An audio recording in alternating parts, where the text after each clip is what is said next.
Joy doesn't always come back the way it left. It doesn't announce itself. It doesn't arrive with relief or certainty. It doesn't make promises about staying. Often, it returns quietly. This episode is about that kind of return, the kind that happens without meaning, without explanation, and without undoing what came before. After loss or major change, joy can feel complicated. You may not be waiting for it, but you may be aware of its absence. Life continues, days pass, and somewhere along the way you notice that things feel flatter, quieter, less vivid. Not painful, just muted. So when joy begins to return, it doesn't always feel like joy at first. It may feel like interest, like curiosity, like a moment of ease that passes quickly and leaves you wondering whether it really happened.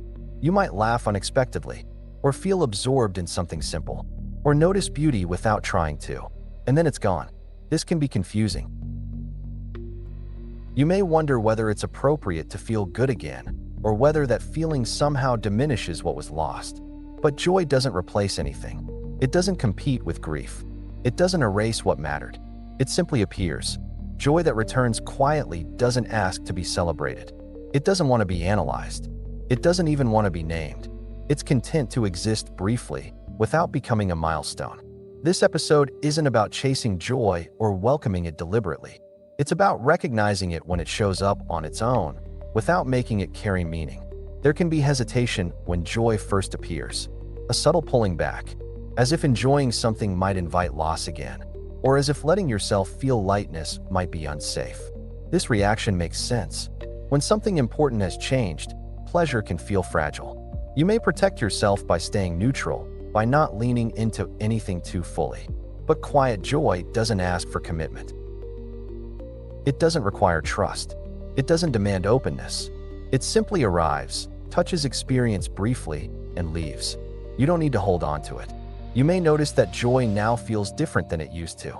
Less intense, less consuming, more subtle. This doesn't mean it's weaker. It means it's no longer carrying expectation. Before, joy may have been tied to outcomes, identity, or future projection. Now, it appears more cleanly, without attaching itself to a story. This kind of joy doesn't pull you forward or backward. It keeps you where you are.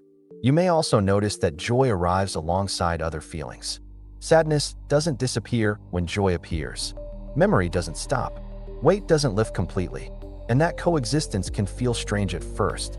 But joy doesn't require emotional purity. It can exist alongside grief, alongside uncertainty, alongside unfinished integration. It doesn't need the landscape to be clear in order to appear.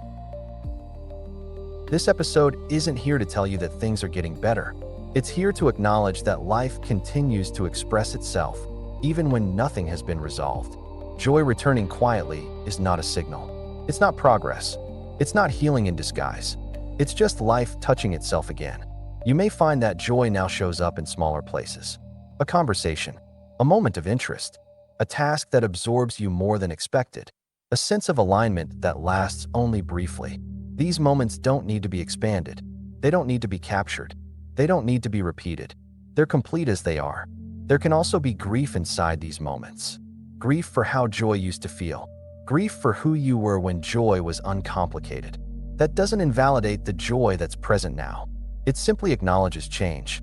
This season doesn't ask you to move toward joy or away from it.